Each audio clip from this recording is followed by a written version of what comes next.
अस्सलाम वालेकुम व्यूअर्स। आज के लेक्चर में हम स्टडी करने जा रहे हैं speed of the mechanical waves in a stretched string.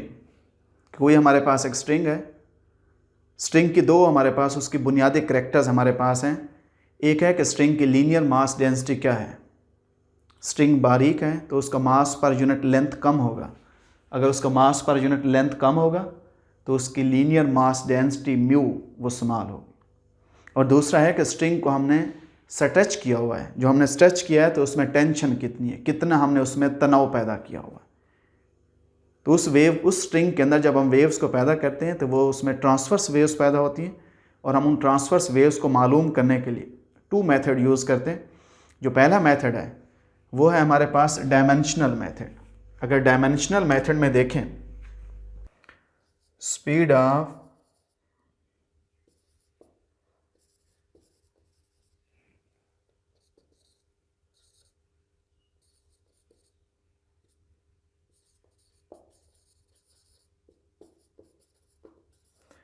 waves in a stretched string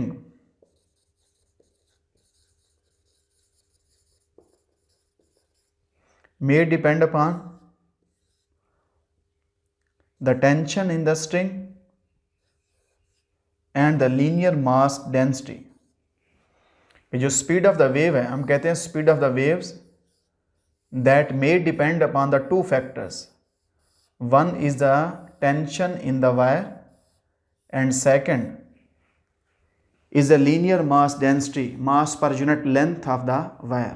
इन दोनों की powers, tension power A and linear mass density power B, इस पे डिपेंड कर सकती है, एक पॉसिबिलिटी है। तो हम इन्हीं की पावर्स को मालूम करते हैं कि अगर टेंशन पे डिपेंड करती है तो टेंशन की कितनी पावर पे डिपेंड करेगी। यहाँ पे mu is equal to constant of proportionality, tension power A and linear mass density power B। इसको इक्वेशन 1 कह दे। क्योंकि डायमेंशनल एनालिसिस में ये होता है कि सबसे पहले आप एक अंदाज़ा लगाते हैं कि जिस चीज़ के बारे में आप फार्मूला डिराइव करने जा रहे हैं वो चीज़ किन किन फैक्टर्स पे डिपेंड कर सकती है। हमारा अंदाज़ा है कि जो स्पीड है that may depend upon the tension in the wire and upon the linear mass density of the wire. फिर हम देखते हैं कि उनकी कितनी पावर पे डिपेंड करती है। तो ए और बी को मालूम करने के लिए हम क्या करते हैं, taking the dimension on both sides, हम स्पीड की डायमेंशन ले लेते हैं, कांस्टेंट ऑफ प्रोपोर्शनैलिटी की डायमेंशन, टेंशन की डायमेंशन, लीनियर मास डेंसिटी की dimension.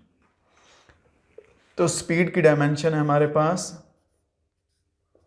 LT-1, constant of proportionality dimension less है।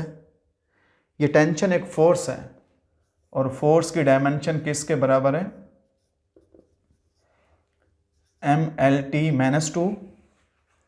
और म्यू लीनियर मास डेंसिटी है। देखिए मास पर यूनिट लेंथ, इसकी डायमेंशन क्या होगी, M divided by L, L ऊपर जाके L इनवर्स, और इसकी पावर कितनी है, B।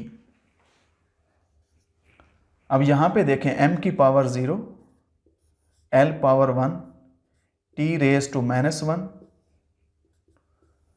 M की पावर क्या है, A प्लस B, L की पावर क्या है, A माइनस B, और T की पावर क्या है, -2A। Comparing the powers of same dimensions, आप सेम डायमेंशंस की पावर को आपस में कंपेयर करें। M की पावर है A प्लस B, इस साइड पे M की पावर है 0, ये इक्वेशन 1 आ गई। L की पावर है A माइनस B, इस साइड पे L की पावर है 1, ये इक्वेशन 2 आ गई। T की पावर है -2A, इधर T की पावर है -1, ये इक्वेशन 3 आ गई। अगर आप इस इक्वेशन 3 से देखें, -2A इज इक्वल टू 1, -1 आ जाएगा, minus minus cancel, A is equal to 1/2, ये पॉजिटिव साइन के साथ आएगा। अगर आप इस इक्वेशन से देखें, इक्वेशन 1 से देखें आप, a प्लस बी ये है, तो आप a आपके पास आ गया, b मालूम करना है, b is equal to minus a की वैल्यूज़ को उठा के वहाँ पे पुट करें, then b is equal to -1/2, putting the values of a and b in equation 1। आप इसको इक्वेशन 1 में पुट करें। जब यहाँ पे पुट करेंगे स्पीड किसके इक्वल आ जाएगी, constant of proportionality tension power a means के 1/2 और b म्यू b की जगह क्या आ जाएगा -1/2, -1/2 नीचे आके +1/2, कांस्टेंट ऑफ प्रोपोर्शनैलिटी k, इसको अंडर रूट में लिखें तो ये हमारे पास ये फैक्ट कि जो speed of the mechanical waves है that directly depends upon the tension and the string, जितनी स्ट्रिंग में टेंशन ज़्यादा होगी उतनी उसमें स्पीड जो होगी वो ज़्यादा होगी, एंड इन्वर्सली डिपेंड करती है upon the linear mass density. जो हम स्ट्रिंग यूज़ कर रहे हैं उस स्ट्रिंग का मास पर यूनिट लेंथ जितना कम होगा उतना हमारे पास, यानी जितनी हमारे पास स्ट्रिंग बारीक होगी, तार अगर बारीक होगी उसका मास पर यूनिट लेंथ कम होगा, अगर उसका मास पर यूनिट लेंथ कम होगा तो फिर हमारे पास उसके अंदर जो स्पीड ऑफ द वेव होगी वो हमारे पास ज़्यादा होगी। तो ये हमारे पास डायमेंशनल मेथड है। डायमेंशनल मेथड में देखें ये के कांस्टेंट ऑफ प्रोपोर्शनैलिटी है। Dimensional method does not give any information about the constant of proportionality. Actually इस फार्मूले के अंदर यहाँ पे 1 आता है, लेकिन डायमेंशन का मेथड इस के बारे में कोई इन्फॉर्मेशन नहीं देता, क्योंकि देखें कांस्टेंट ऑफ प्रोपोर्शनैलिटी की कोई डायमेंशन नहीं होती। हमने उसकी जगह 1 लिखा है, उसकी डायमेंशन होती नहीं है। जब उसकी डायमेंशन नहीं होती तो फिर हम डायमेंशन के मेथड से हम इस चीज़ को सॉल्व नहीं कर सकते। इस चीज़ को मालूम करने के लिए हम जो दूसरा मेथड है जिसको हम बोल देते हैं कि मैकेनिकल मेथड है, हम उसके अंदर इसकी कैलकुलेशन दोबारा करेंगे। दूसरे मेथड से हम स्पीड ऑफ द साउंड को हम दोबारा उसमें कैलकुलेट करते हैं। सेकंड है हमारे पास मैकेनिकल मेथड। हम मैकेनिकल मेथड से देखते हैं जो लीनियर मास डेंसिटी है,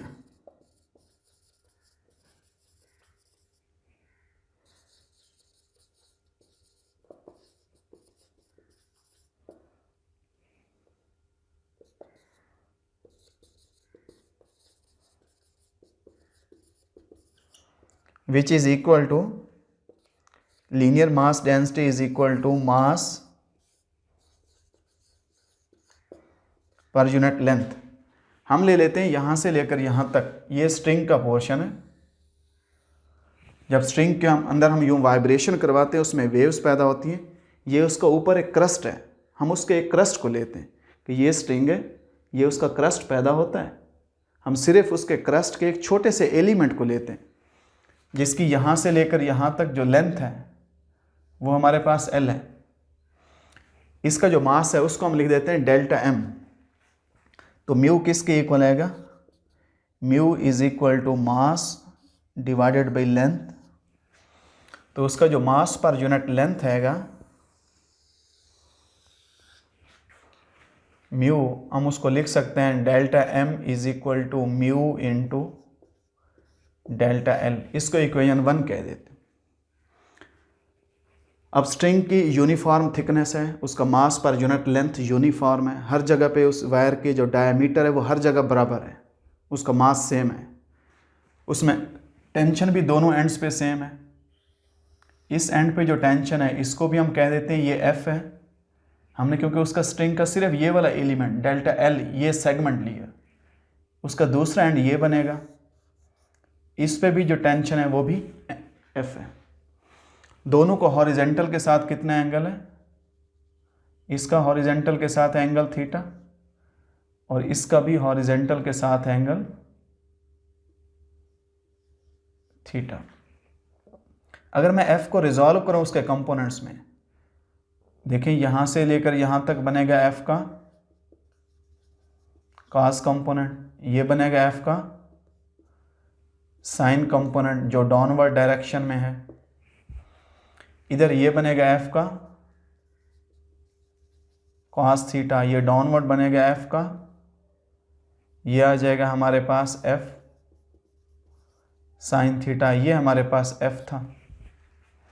अब दोनों काज कंपोनेंट्स को देखें, इसकी डायरेक्शन राइट साइड पे, इसकी डायरेक्शन लेफ्ट पे, ये दोनों एक दूसरे को अपोजिट डायरेक्शन में कैंसिल कर देंगे। एफ साइन थीटा ये भी डाउनवर्ड, एफ साइन थीटा ये भी डाउनवर्ड, तो इस सेगमेंट के ऊपर जो फोर्स लगेगी F sine theta plus 2f sine theta, 2f sine theta वो डाउनवर्ड लगेगी। तो इस पे जो नेट फोर्स है, net force is equal to 2f sine theta. If theta is very small, then sin theta is nearly equal to theta. The net force on this segment is equal to 2 into theta, and the net force is equal to F multiplied by 2 theta. This is equation 2. अगर यहाँ पे ये angle theta है, मैं यहाँ से यूँ vertical ले लेता हूँ, ये परपेंडिकुलर ले लेता हूँ। अगर यहाँ पे ये एंगल थीटा है तो फिर ये एंगल भी किसके इक्वल होगा? Theta. Angle between the two lines is always equal to angle between their perpendiculars. अगर ये टेंजेंशियल लाइन है, ये एक रेडियस का ऐसे सर्कल का रेडियस है, टेंजेंट हमेशा रेडियस पे परपेंडिकुलर है, और ये हॉरिजेंटल और टेंजेंट के दरमियान अगर एंगल थीटा है, हॉरिजेंटल का परपेंडिकुलर वर्टिकल, टेंजेंट का परपेंडिकुलर रेडियस, तो फिर इनके दरमियान भी आपस में एंगल क्या बनेगा? थीटा। और यही कहानी यहाँ पे है, इधर ये एंगल भी क्या बनेगा? थीटा। अब ये हमारे पास एक कर्व है, आर्क नुमा, जैसे यूँ, ये हमारे पास ऐसे है, ये डेल एल, इधर एंगल क्या बन गया? 2 थीटा, और ये इसका रेडियस क्या बन गया? आर। यानी ऐसे लग रहा है कि जैसे ये एक सर्कल के कर्व का हिस्सा यूँ, ये सर्कल का हिस्सा कर्व है उसका। अगर मैं इस ट्राइंगल में इसमें देखूँ, इस डायग्राम के अंदर यहाँ से लेकर यहाँ तक, इसमें S S is equal to R theta, यहाँ एस की जगह डेल एल, आर की जगह आर रेडियस, जो उसका ऐसे लग रहा है जैसे ये सर्कल का ये हिस्सा हो और उसका रेडियस यहाँ से लेकर यहाँ तक ये आर। तो 2r किसके इक्वल आ जाएगा? Del L divided by R. ये उठा के यहाँ पुट करें तो net force on the body that is equal to F multiplied by delta L divided by R. आप इसको इक्वेशन 3 कह दें। अब हमें पता है कि as centripetal acceleration v square divided by R, इसको इक्वेशन 4 कह दें। इक्वेशन 1 मास के बारे में, इक्वेशन 2 नेट फोर्स है, और इक्वेशन 3 नेट फोर्स है। इक्वेशन 4 जो है वो एक्सेलरेशन के बारे में आपको इंफॉर्मेशन दे रही। इनको उठा के as by second law of motion, net force on the body is equal to mass multiplied by net acceleration. From equation 1, equation 3 and 4, putting the values of mass, force and acceleration in this formula. Force को put करेंगे तो net force is equal to tension F L divided by R, mass is equal to mu into del L, acceleration is equal to v square over R. अब ये r के साथ r cancel, length element के साथ length element cancel, तो यहाँ पे क्या बचेगा? v square is equal to tension divided by mu, v is equal to under root mu divided by tension divided by mu under root. अब ये हमारे पास उसका फाइनल फार्मूला है। यही फार्मूला हमने डिराइव किया है by using the dimensional method, और यही फार्मूला हमने डिराइव किया है by using the mechanical method. लेकिन आप इसमें देखें कि यहाँ पे कोई कांस्टेंट ऑफ प्रोपोर्शनैलिटी नहीं है। यहाँ पे कांस्टेंट ऑफ प्रोपोर्शनैलिटी जो पिछले फार्मूले में आ रहा था उसकी जगह 1 है। तो ये हमारे पास speed of sound, speed of the wave in stretched string, ये उसका एक्चुअल फार्मूला है।